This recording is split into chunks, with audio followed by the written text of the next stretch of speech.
चलिए जय हिंद सभी को।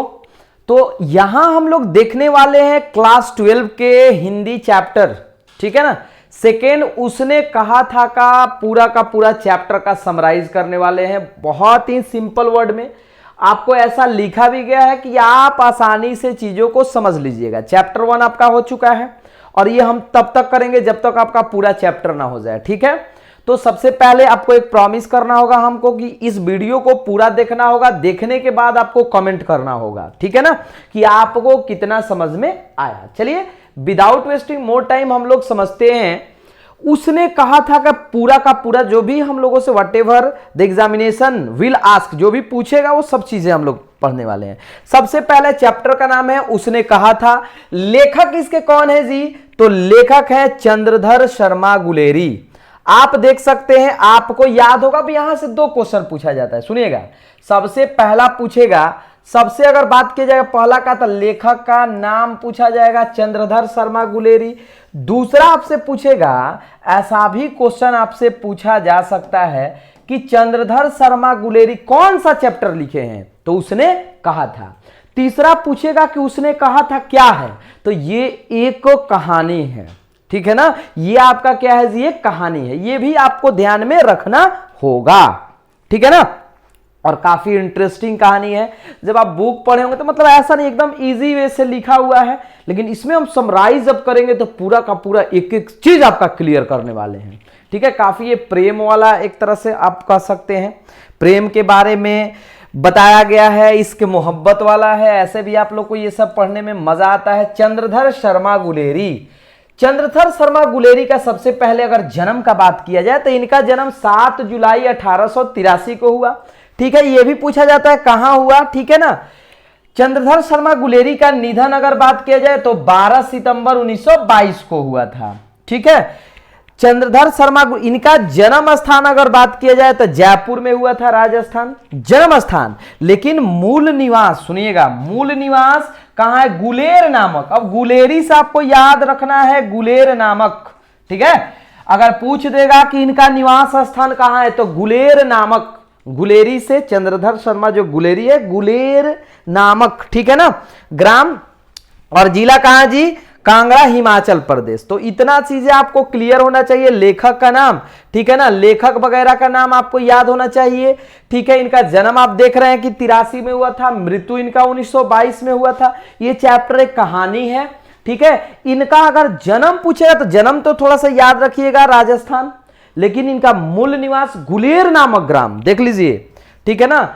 यानी कहां हुआ था जी? हिमाचल प्रदेश में हुआ था। इतना में कोई प्रॉब्लम नहीं होना चाहिए, सभी को इतना याद होना चाहिए।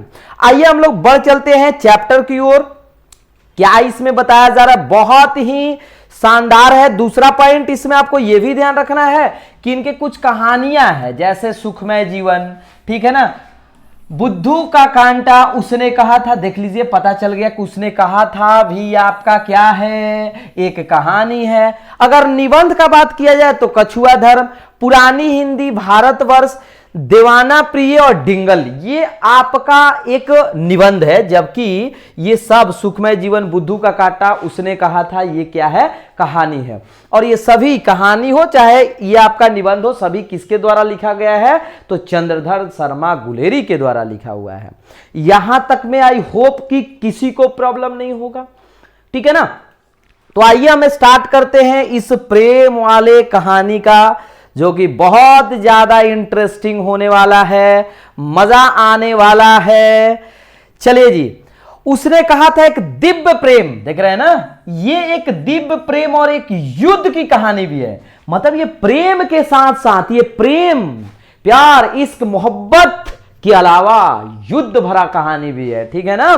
तो याद रखिएगा ये युद्ध का कहानी है। चंद्रधर शर्मा गुलेरी ने हमारे समक्ष, यानी समक्ष का मतलब क्या? हमारे सामने, हमारे समक्ष एक दिव्य प्रेम को उजागर किए हैं, ठीक है ना। हमारे समक्ष मतलब रीडर्स के सामने, पढ़ने वाले के सामने एक दिव्य प्रेम के बारे में, ठीक है, बताया है उन्होंने। अमृतसर की भीड़ भरी सड़कों पर एक लड़का और एक लड़की एक दुकान पर मिलता है। अब देखिए किस शहर का बात हो रहा है? अमृतसर। अमृतसर के मतलब अमृतसर जो अमृतसर शहर है, ठीक है ना, वो शहर के भीड़ भरी सड़कों पर एक लड़का और एक लड़की का मुलाकात होता है और वहीं से प्रेम का शुरुआत होता है। ठीक है, देखिए आगे होता क्या है। ठीक है, आगे देखिएगा, आगे कहा जरा शहर का नाम पूछेगा तो आपको याद रखना है शहर का नाम अमृतसर। लड़के ने मुस्कुराकर पूछा, ओहो मुस्कुराकर पूछा, यानी कहीं ना कहीं अब क्यों मुस्कुरा रहा है देखिए, तेरी कुड़माई हो गई। कुड़माई का अर्थ होता है सगाई। ठीक है, अब लड़की से पूछ रहा है कि क्या तेरी कुड़माई हो चुकी है। कुड़माई का मतलब सगाई। ठीक है, इस पर लड़की ने कुछ आंखें चढ़ाकर धत कहकर दौड़ गई और लड़का मुंह देखते रह गया। अब लड़की से जब पूछा ये लड़का कि तेरी मतलब क्या बोलते हैं जी, कुड़माई। कुड़माई का मतलब क्या बताएं, सगाई हो चुकी है। तो इस पर लड़की शर्मा गई, भाई लड़की है तो शर्मा गई, ठीक है ना। अच्छा जी, और क्या, और धत कहकर मतलब शर्माकर दौड़कर वहां से भाग गई और इस पर लड़का मुंह देखते रह गया। ठीक है, तो सबसे पहला यहां एक चीज समझना है, कुड़माई का मतलब सगाई होता है। लड़का ने पूछा, सबसे पहले अमृतसर शहर में एक लड़का और एक लड़की पहली बार मिलते हैं। ठीक है, तो लड़का थोड़ा सा हो सकता है कि उसको प्रेम हो गया हो, तो पूछता है कि तुम्हारा कुड़माई हो चुकी है, यानी सगाई हो चुकी है। ठीक है, सगाई के बारे में, यहीं से प्रेम का बीज अंकुरण होता है, यहीं से दोनों में प्रेम होता है। अब लड़की को होता है कि नहीं, बट यहीं से प्रेम का एक कई मतलब यहां बता रहे हैं लेखक कि बीज अंकुरण होता है। दूसरे तीसरे दिन दोनों फिर मिलते हैं, महीना भर यही हाल रहा। कुड़माई के बारे में पूछने पर लड़की ने कहा, ठीक है, मतलब एक दिन, 2 दिन, 4 दिन, 5 दिन, महीनों भर, और लड़का बार बार पूछते रहा क्या तेरी सगाई हो चुकी है, हो चुकी है, हो चुकी है। अब सगाई के बारे में इसलिए पूछ रहा था क्योंकि हो सकता है कि मतलब वो अपना चाहता था, समझ रहे होंगे आप लोग। ठीक है, मान लीजिए किसी का शादी हो गया हो, सगाई हो गया हो, तो उसके पीछे पड़ना एक तरह से गैर कानूनी बात है। महीना भर यही हाल रहा। कुड़माई के बारे में पूछने पर लड़की ने कहा, देखते नहीं है रेशम से कढ़ा हुआ सालू। लड़की भाग गई, मतलब देखते नहीं है रेशम से कढ़ा मतलब हुआ सालू कहने का मतलब एक साल, ठीक है ना, जो रेशम से कढ़ा हुआ था। उसके कहने का अर्थ ये था कि मेरी कुड़माई, मेरी मतलब सगाई हो चुकी है। ठीक है, मतलब ये सालू के, ठीक है, ये प्रतीक है एक तरह से समझिए कि उसने कहा, ठीक है, कि देखते नहीं कि, ठीक है, देखते नहीं यह रेशम से कढ़ा हुआ सालू, मतलब चादर जो भी साल वगैरह जो ओढ़ती है उस टाइप का। ठीक है, और ये कहकर लड़की वहां से क्या हो गई, भाग गई। यानी 1 दिन, 2 दिन, 4 दिन, 5 दिन, महीना भर बीतते गया। लड़की बेचारी परेशान होकर बोली कि मेरा मतलब वो फाइनली ये बता दी कि मेरा कुड़माई, मेरा सगाई हो चुका है। ठीक है, अब देखिए इस पर लड़का के क्या रिएक्शन होता है। बेचारा वो सोच रहा था कि मतलब इससे प्रेम करे, लेकिन यहां तो शादी हो चुका है, सगाई। लड़का आते आते अनेक प्रकार के कार्य रास्ते में, ठीक है ना, रास्ते में करता है। वह सब्जी वाले के ठेले गुस्से से गिरा देता है। और बेचारे को देखिए प्रेम हो गया था, जैसे ही उसने सुना कि इसका तो कुड़माई, इसका तो सगाई हो चुका है। अब लड़का बेचारा थोड़ा सा पागल हो गया था प्रेम में, होता है, अक्सर ऐसा होता है। ठीक है, कोई कहता है, कोई छुपाता है। कार्य रास्ते में करता, वह सब्जी वाले के ठेले गुस्से से गिरा देता है। अब बताइए, उस सब्जी वाले के ठेले को गिरा देता है। गलती ठेले वाला कुछ नहीं है, बट उसको गुस्सा है आया था। ठीक है ना, वो सोचा कुछ और था और हुआ कुछ और उसके साथ, और दूसरे पर चीखने और चिल्लाने लगता है। मतलब ऐसा लड़का को कब होता है, जब लड़की बोल देती है कि मेरा सगाई हो चुका है। काफी गुस्से में बेचारा हो जाता है, मिट्टी में लेटने लगता है, मतलब एक पागल टाइप का। ठीक है, मिट्टी में लेटने लगता है, एक व्यक्ति को नाले में धकेल देता है और वह घर पहुंच जाता है। मतलब आते आते वहां से जब लड़की ये बात बोलती है कि मेरा सगाई हो चुका है, तो अनेक प्रकार का, ठीक है, जो नहीं करना चाहिए, किसी का ठेला गिरा दिया, ठीक है, किसी को नाले में ढकेल दिया, अब लीजिए उसका गलती नहीं है, बट ये दूसरे पर गुस्सा उतारना एक होता है ना, उस टाइप का ये हरकत कर रहा था। समय बीतता जाता है, 25 वर्ष बाद वह लड़का जिसका नाम लहना सिंह, अब याद रखना वही लड़का, ठीक है, लहना सिंह था, वह भारतीय सैनिक अंग्रेजों के साथ जर्मनी में लड़ रहा था। याद रखना उस लड़के का नाम क्या था, लहना सिंह। जो लड़का प्रेम मतलब इस लड़की से प्रेम करता था। और आगे बढ़िए, वह भारतीय सैनिक अंग्रेजों के साथ, वह भारतीय सैनिक में था, अंग्रेजों के साथ जर्मनी में लड़ रहा था। कहां लड़ रहा था, जर्मनी में। वहां युद्ध चल रहा था, साथ ही वहां ठंड भी ज्यादा थी। मतलब लहना सिंह उस लड़का, वही लड़का बाद में भारतीय सैनिक बनता है, ठीक है ना। और यहां बताया जा रहा है कि जर्मनी में लड़ाई चल रहा था अंग्रेजों के साथ, और वहां ठंड भी बहुत ज्यादा थी, ठीक है। लहना सिंह के बारे में पूछेगा तो आई होप कि यहां तक आप लोग समझ लीजिएगा। लहना सिंह को 25 वर्ष बाद बचपन की याद आती है, मतलब 25 वर्ष बाद उसको बचपन की याद आती है। कुड़माई हो गई कहने वाली लड़की को आज वह सूबेदारनी है। सुनिएगा, ध्यान से सुनिएगा, वही लड़की से 25 साल बाद लहना सिंह मिलता है, एक सूबेदार की औरत। जैसे आर्मी वगैरह में सैनिक में सूबेदार होता है ना, तो वो सूबेदारनी लिखा हुआ है, यानी उनकी औरत के रूप में, ठीक है। वही लहना सिंह जो प्रेम में शुरू में काफी पागल था एक लड़की के पीछे, ठीक है, वही लहना सिंह भारतीय सैनिक बनता है और उसी लड़की से 25 वर्ष बाद मिलता है, तो उसको अपना बचपन याद आता है। वह कहती है मेरा बेटा बोधा सिंह और मेरे पति हजारा सिंह दोनों लाम पर जा रहे हैं। सुनिएगा ध्यान से, बोधा सिंह उस लड़की के बेटे का नाम था। किसके, मतलब किसके, कौन से लड़की का, जिससे ये प्रेम करता था, ठीक है ना, लहना सिंह। अच्छा, हजारा सिंह कौन था, उसका पति। किसका पति जी, किसका पति, याद रखिएगा, उस लड़की का पति जिससे लहना सिंह शुरू में प्रेम करता था, ठीक है ना। ओके, युद्ध के लिए जा रहे हैं, आगे देखते हैं। सूबेदारनी लहना सिंह के पास जाती है और कहती है बचपन में तुमने मुझे एक दुर्घटना में मरने से बचाया था, ठीक इसी तरह तुम मेरे पति और बेटे की रक्षा करना। देखिए यहां लाइन को थोड़ा सा समझिएगा, यानी 25 साल बाद जब दोनों का मुलाकात होता है, 3 यहां नाम दिया गया है, लहना सिंह, ठीक है ना, बोधा सिंह, मतलब तीनों नाम आप लोग समझ रहे हैं, एकदम याद होगा। तो क्या कहती है, क्या कहती है, तुमने मुझे एक दुर्घटना में मरने से बचाया था, उस समय पहले का बात, ठीक इसी तरह तुम मेरे पति और मेरे बेटे की रक्षा करना है। यानी इनके पति के साथ साथ इनका बेटा भी सैनिक में है।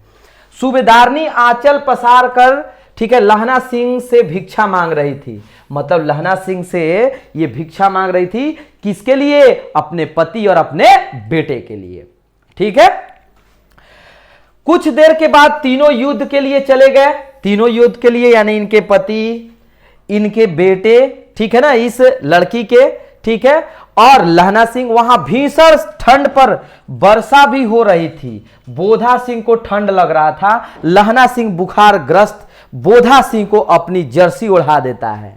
देखिए प्रेम आज भी एक तरह से गायब नहीं हुआ। लहना सिंह, ठीक है ना, उस बुखारग्रस्त बोधा सिंह को, ठीक है ना, क्या करता है जी, अपना जर्सी, अपना जो जर्सी होता है ना, ओढ़ा देता है, ठीक है। क्योंकि इससे पहले सूबेदारनी यानी उस लड़की ने एक तरह समझिए लहना सिंह से एक मतलब एक प्रॉमिस की थी, मांगी थी रक्षा करने के लिए, ठीक है। तो यहां तक में कोई दिक्कत नहीं होना चाहिए, आसान है, एकदम आसान है। कुछ देर के बाद लहना सिंह को देखता है कि जर्मन सिपाहियों ने धावा बोल दिया है। सुनिए, कुछ देर के बाद जब युद्ध होता है तो लहना सिंह देखता है क्या जी, कि जर्मन सिपाहियों ने, कहां के सिपाहियों का बात हो रहा है, जर्मन सिपाहियों ने धावा बोल दिया है। दोनों तरफ गोली चलती है, एक गोली बोधा सिंह को लगने वाली थी लेकिन लहना सिंह को लग गया। समझ रहे हैं, ये गोली लगने वाला था बोधा सिंह को, लेकिन लगा किसको, लहना सिंह को। उसके रक्षा करने के लिए।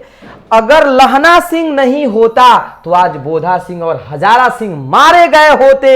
घायलों को लेने के लिए गाड़ियां आती है। यानी अगर आज लहना सिंह नहीं होता, लहना सिंह आप समझ रहे हैं ना, अगर लहना सिंह नहीं होता तो किसके बारे में, दो व्यक्ति के बारे में बात हो रहा है जी, बोधा सिंह और हजारा, यानी उसका पति और उसका बेटा आज बचा नहीं होता।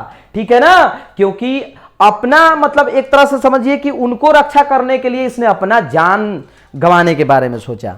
ठीक है, घायलों को लेने के लिए गाड़ियां आती है, मतलब वहां घायले जितने भी व्यक्ति थे उनको लेने के लिए गाड़ियां आती है।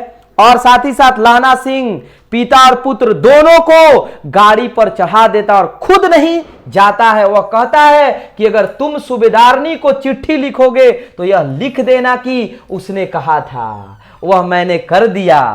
अब देखिए इस चैप्टर का नाम क्यों है उसने कहा था, क्योंकि उसने पहले ही, ठीक है, लहना सिंह से बोला था कि तुम मेरे पति और मेरे बेटे का रक्षा करना। इसलिए उन लोगों का गोली अपने शरीर पर यह लहना सिंह ले लेता है। ये प्रेम है, प्रेम। ठीक है, और चिट्ठी में लिखना ये बोलता है क्या जी, तुम सूबेदारनी को चिट्ठी लिखोगे तो यह लिख देना कि उसने कहा था वह मैंने कर दिया, जो उसने कहा था वो मैंने कर दिया। गाड़ी चली जाती है, लहना सिंह खून से लथपथ हुआ रहता है। वह वजीरा से कहता है कि वजीरा पानी पिला दो। ये वजीरा मतलब किससे, ऐसा पूछा जा सकता है किससे लहना सिंह बोलता है पानी पिलाने के लिए, तो वजीरा सिंह से। ठीक है ना, तो आपको इतना समझ में आ गया होगा, कोई बहुत ये हार्ड नहीं है, एकदम इजी है। ठीक है, बचपन की, ठीक है, सारी स्मृतियां साफ होकर आई। लहना सिंह के घाव से लगातार खून बह रहा था और कह भी रहा था कि वजीरा पानी पिला दे, उसने कहा था। और इस प्रकार कुछ देर के बाद लहना सिंह की मृत्यु हो जाती है। ठीक है, यानी फाइनली लहना सिंह मर जाता है। दूसरे को मतलब दूसरे के जान बचाने के लिए लहना सिंह ने अपना जान दे दिया। ठीक, अतः इस प्रकार हम कह सकते हैं कि उसने कहा था कहानी में वीरता, त्याग और प्रेम नजर आता है। देख रहे हैं ना, इतना सरल भाषा में लिखा हुआ है कि कोई भी इसे आसानी से पढ़ सकता है। मतलब इस चैप्टर में ऐसा पूछा जा सकता है कि इसमें क्या पढ़े, तो देखिए इसमें वीरता भी है, त्याग भी है। त्याग किस चीज का, प्रेम का, और प्रेम भी है। ठीक है ना, और वीरता आप तो देख ही लिए वीरता के बारे में। ठीक है, तो आई होप कि ये चीजें आपको एकदम बेहतरीन तरीके से समझ में आया होगा। आप कमेंट करके बताइएगा कि आपको ये चैप्टर कैसा लगा। ठीक है, मिलते हैं हम लोग अगले वीडियो में इसी जोश और जुनून के साथ, क्वेश्चन आंसर और ऑब्जेक्टिव के साथ, चैप्टर 1 और चैप्टर 2। चलिए, जय हिंद।